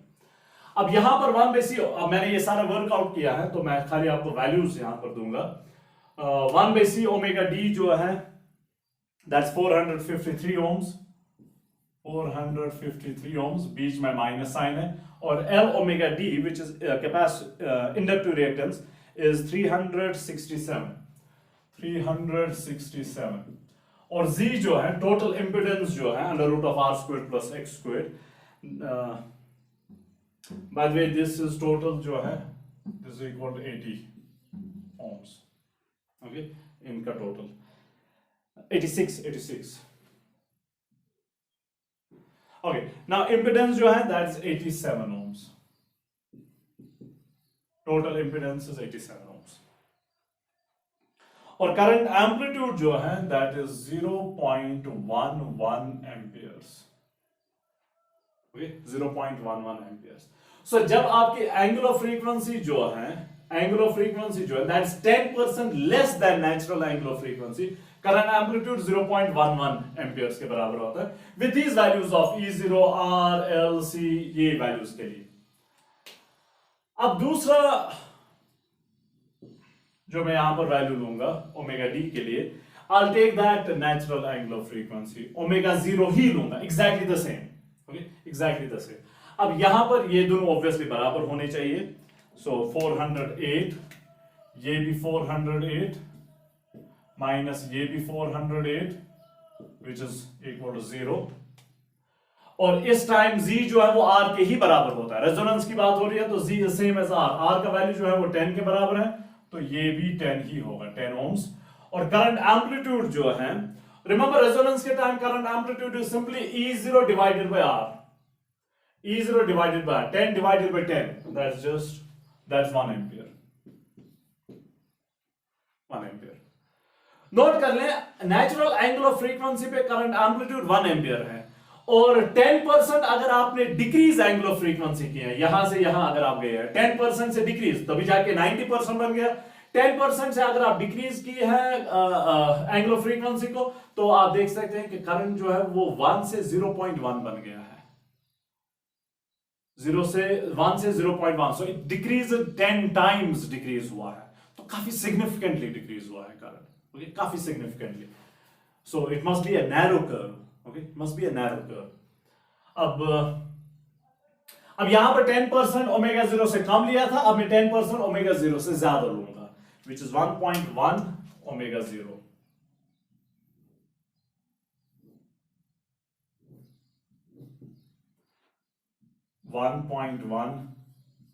omega 0, which is 10% higher than omega 0, natural angular frequency। अब यहां पर 1/c omega D, as I said मैंने सारा वर्कआउट पहले किया है, 370 ohms माइनस, और L omega D inductive reactance is 449, so this is equal to minus 78,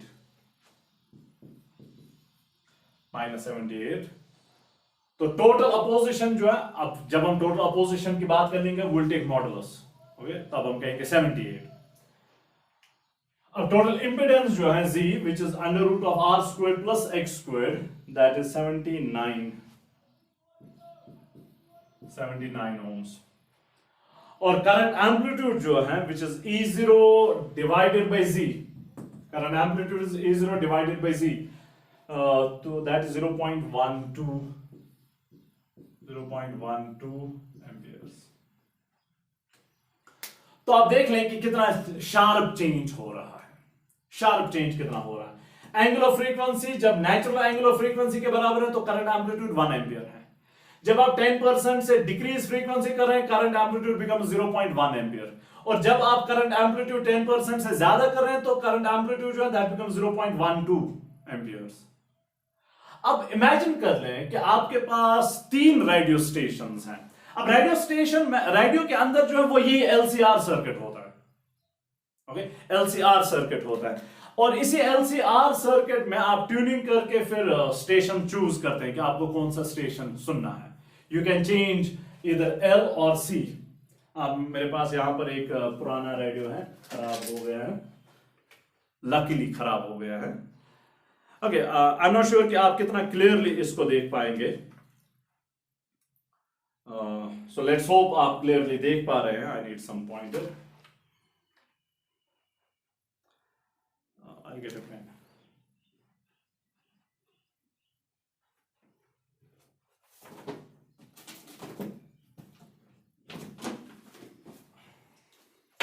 Okay, नोट कर लें, दिस इज योर इंडक्टर, ये आपका इंडक्टर है। आई होप आप क्लियरली देख पा रहे हैं because I can not see, okay, ये इंडक्टर है, यहां पर काफी सारी रेजिस्टेंसेस लगी हुई है। अब आई डोंट नो कि कौन सी वाली जो है वो इस सर्किट, अब ऑब्वियसली यहां पर तो बहुत बड़ा सर्किट है, ओके, बहुत बड़ा सर्किट है। अब इनमें से कौन कौन सा एलिमेंट इस वाले सर्किट का पार्ट है, I don't know that. So inductor तो एक ही है, सो ऑब्वियसली ये inductor must be part of that circuit. Resistances, you can see there are so many carbon resistors, I am not sure if you can see, this is very small, ये carbon resistor है, I don't know if you can see, ये वाला, maybe this one is visible to you, ये वाला carbon resistor है।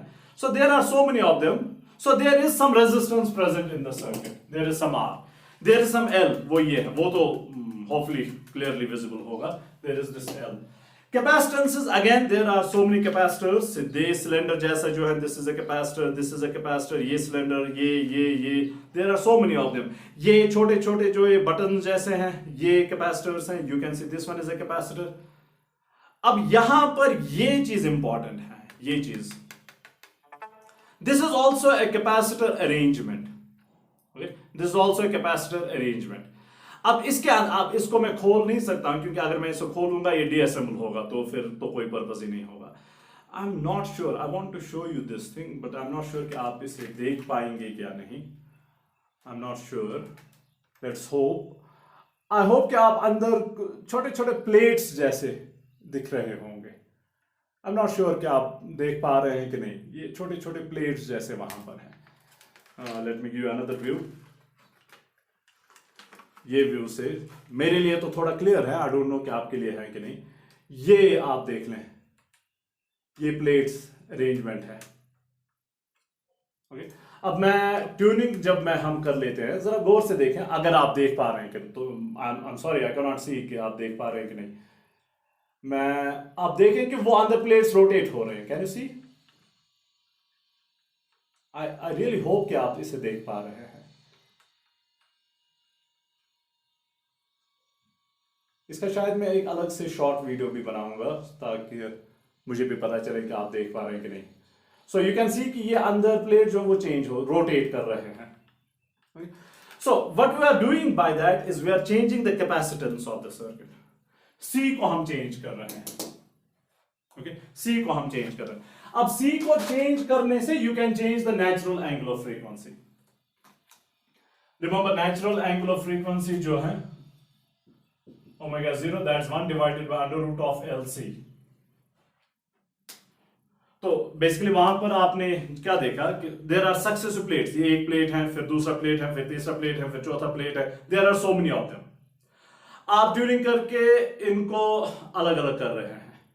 सो overlapping area, ये complete overlapping है, जब आप ट्यूनिंग कर रहे हैं तो ऐसे हो रहा है, तो ओवरलैपिंग एरिया जो है प्लेट्स का वो चेंज हो रहा है, जिसकी वजह से उनकी कैपेसिटेंस जो होगी वो चेंज होगी। और कैपेसिटेंस चेंज करने से आप ओमेगा 0 को चेंज कर सकते हैं, नेचुरल एंगल ऑफ फ्रीक्वेंसी को चेंज कर सकते हैं। सपोज आपने एक खास वैल्यू सिलेक्ट किया आउट ऑफ 3 पॉसिबल स्टेशंस, ये 3 पॉसिबल स्टेशंस हैं, लेट्स सपोज ये 3 पॉसिबल स्टेशंस हैं, बहुत सारे हैं, हम इन 3 की बात कर लेंगे। आपने L और C का वैल्यू ऐसे सिलेक्ट किया, आपने ट्यूनिंग करके C का वैल्यू ऐसे सिलेक्ट किया, वो जो प्लेट्स का ओवरलैपिंग हो रहा है वो आपने ऐसे सिलेक्ट किया कि ओमेगा 0 जो है वो इसके बराबर आ रहा है, 8.2 into 10 to the power 3 rad per second। अब 3 स्टेशंस हैं, जो स्टेशन आप सुनना चाहते हैं, जिसके लिए आपने ट्यूनिंग की है, ओके, जो स्टेशन आप सुनना चाहते हैं उसके लिए आपने इस सर्किट की नेचुरल एंगल ऑफ फ्रीक्वेंसी जो है वो ड्रिवन एंगल ऑफ फ्रीक्वेंसी के बराबर बना दिया है। अब फिर से यहां पर नोट कर लें, आपके रेडियो का एंटीना लगा हुआ है, वो एंटीना जो है वो सोर्स का काम कर लेगा, ये सोर्स का काम कर लेगा। उस एंटीना पे इन तीनों रेडियो स्टेशंस की वेव्स आ रही है, ओके, इन तीनों स्टेशंस की वेव्स आ रही है, तो तीनों के कॉरेस्पॉन्डिंग ये कुछ ना कुछ करंट डेवलप कर लेगा। अब अगर आपने C का वैल्यू ऐसे सिलेक्ट किया, ओमेगा 0 का वैल्यू यहां पर सिलेक्ट किया है, तो इस स्टेशन के corresponding, let's call this station 1, this one station 2 and this one station 3। Station 2 के कॉरेस्पॉन्डिंग आपने अपनी फ्रीक्वेंसी, अपनी नेचुरल फ्रीक्वेंसी जो सर्किट की है वो स्टेशन 2 के कॉरेस्पॉन्डिंग सेट की है। आपके LCR सर्किट की नेचुरल एंगल ऑफ फ्रीक्वेंसी और स्टेशन 2 की driven angle of frequency same है, ओके। तो इस स्टेशन 2 के कॉरेस्पॉन्डिंग जो करंट डेवलप हो रही है आपके रेडियो में वो 1 एम्पियर है। ऑब्वियसली वहां पर इतना तो नहीं होगा, जस्ट एन एग्जांपल मैं ले रहा हूं, वो 1, let's reduce it by factor of 1000, तो 1 मिली एम्पियर सपोज। स्टेशन 1 के कॉरस्पॉन्डिंग कितनी करंट डेवलप होगी? 0.11 milli amps, if I am reducing it by factor of 1000। और स्टेशन 3 के कॉरस्पॉन्डिंग कितनी करंट डेवलप होगी? 0.12 मिली एम्प्स।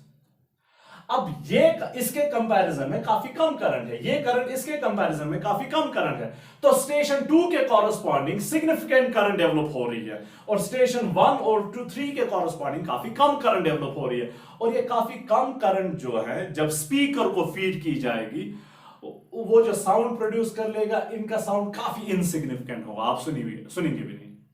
इसका साउंड जो वो सिग्निफिकेंट होगा क्योंकि इसके कॉरस्पॉन्डिंग करंट बहुत ज्यादा है। ओके, अब अगर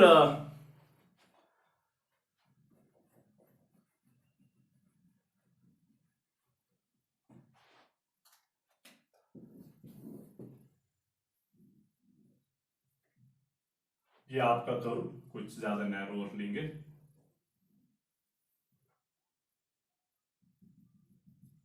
ये स्टेशन 1 है, यहां वाली एंगुलर फ्रीक्वेंसी, स्टेशन ये स्टेशन 2 हमने लिया था, स्टेशन 1 समवेयर हियर और station 2 somewhere here, station 3 somewhere here. तो 1 और 3 के कॉरस्पॉन्डिंग काफी कम करंट है और फिर साउंड काफी इनसिग्निफिकेंट होगा, और 2 के कॉरस्पॉन्डिंग काफी करंट है तो उसके कॉरस्पॉन्डिंग साउंड जो होगा वो सिग्निफिकेंट होगा। लेकिन अगर आप स्टेशन 1 को सुनना चाहते हैं या स्टेशन 3 को सुनना चाहते हैं, आप ट्यूनिंग कर लेंगे, ट्यूनिंग करके आप क्या कर लेंगे, वो ओवरलैपिंग जो हो रही है प्लेट्स की कैपेसिटर में वो चेंज होगी, तो आप कैपेसिटेंस का वैल्यू चेंज कर लेंगे, सी का वैल्यू चेंज कर लेंगे, सी का वैल्यू चेंज कर लेंगे तो ओमेगा 0 का वैल्यू चेंज होगा, ओमेगा 0 सर्किट के ओमेगा 0 का वैल्यू चेंज होगा। अगर आप स्टेशन 1 को सुनना चाहते हैं तो आप सी को डिक्रीज करके यहां पर लाएंगे, ओके, यहां पर लाएंगे, तो आपका कर्व जो होगा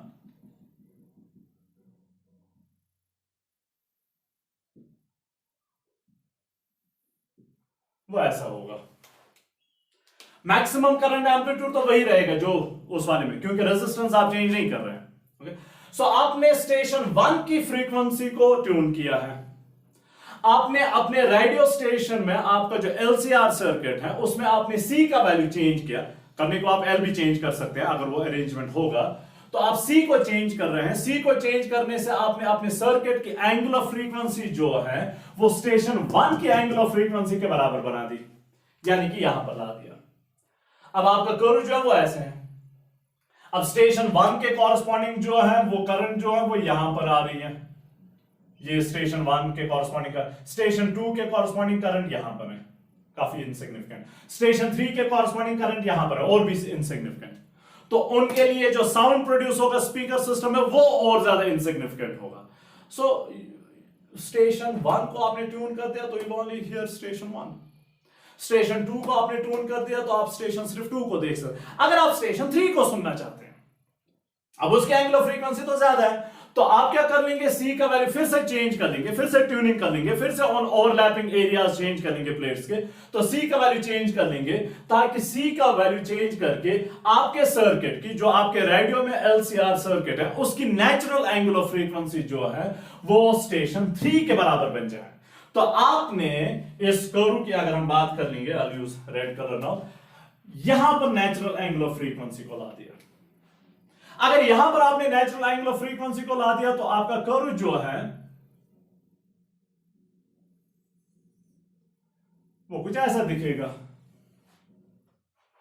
तो स्टेशन 3 के कॉरस्पॉन्डिंग यहां पर करंट होगी, स्टेशन 1 के कॉरस्पॉन्डिंग करंट यहां पर होगी इनसिग्निफिकेंट, और स्टेशन 2 के कॉरस्पॉन्डिंग करंट जो होगी वो यहां पर होगी, अगेन काफी कम है, रिमेंबर करंट कम तो साउंड और भी ज्यादा कम होगा, ओके, साउंड और भी ज्यादा कम होगा। सो जिस स्टेशन को आप सुनना चाहते हैं, आप अपने एलसीआर सर्किट में जो रेडियो के अंदर है वहां पर सी चेंज करके या फिर एल चेंज करके आप अपनी नेचुरल एंगुलर फ्रीक्वेंसी, रेडियो की जो नेचुरल एंगुलर फ्रीक्वेंसी है, रेडियो के अंदर जो एलसीआर सर्किट है उसकी नेचुरल एंगुलर फ्रीक्वेंसी जो है उस स्टेशन की फ्रीक्वेंसी के साथ मैच कर लेंगे जिस स्टेशन को आप सुनना चाहते हैं, और ट्यूनिंग करके हम वही करते हैं, या चैनल जब हम चेंज करते हैं टीवी में तो हम basically we are doing the same thing. Okay, maybe modern digital electronics में कुछ different होगा, but this is what happens basically analog circuits में. तो वहां पर L या C चेंज करके आप एंगुलर फ्रीक्वेंसी को चेंज करते हैं और उस स्टेशन के साथ मैच करते हैं जिस स्टेशन को आप सुनना चाहते हैं. ओके, तो उस स्टेशन के कॉरस्पॉन्डिंग करंट मैक्सिमम होगी क्योंकि आपने उसी के साथ रेजोनेट किया है, और बाकी स्टेशंस के कॉरस्पॉन्डिंग करंट कम होगी और फिर साउंड जो होगा वो और भी ज्यादा कम होगा. ओके, वो और भी कम होगा. रिमेंबर पावर जो है that is proportional to square of the current, या इस केस में square of the RMS current. So current जो है वो कम हुई है. अब 0.1 का स्क्वायर जो है दैट इज 0.01, तो वो तो और भी डिक्रीज हुआ. 0.1 का स्क्वायर 0.01, वो तो और भी डिक्रीज हुआ. तो इसलिए करंट कम होगी, साउंड फिर और भी कम होगा, और भी इनसिग्निफिकेंट जो है वो बन जाएगा. सो this is how LCR circuit practically काफी ज्यादा इंपॉर्टेंट है, जहां पर भी आपको बहुत सारी फ्रीक्वेंसीज में से एक खास फ्रीक्वेंसी सिलेक्ट करनी होगी. Okay, so that's what we call as resonance. Resonance का जहां पर भी ऑसिलेशंस होंगी वहां पर रेजोनेंस है. Okay, we humans also have some kind of a resonance, kind of emotional resonance. किसी के साथ हमारी फ्रेंडशिप ज्यादा होती है, किसी के साथ नहीं होती है. We resonate to some people better as compared to other people. So that's something we'll call as emotional resonance. Okay, emotional resonance. So this is it. चलिए, काफी लंबा सेशन गया. नेक्स्ट में हम पहले पावर की बात कर लेंगे, और ये जो हमने कहा था कि ये विड्थ जो है कर्व की, अब वी कैन सी कि जितना नैरो और कर्व होगा उतना ज्यादा अच्छा है. जितना नैरोअर होगा उतना ज्यादा अच्छा है, क्योंकि उतना ज्यादा बाकी फ्रीक्वेंसीज के लिए फिर करंट कम होगी. सो जितना नैरोअर होगा उतना हमारा सर्किट ज्यादा क्वालिटी वाला सर्किट है. So will have something we call that as quality factor. वो अगले सेशंस में होगा. पावर फिर होगा, फिर जाके will talk about some problems. Okay.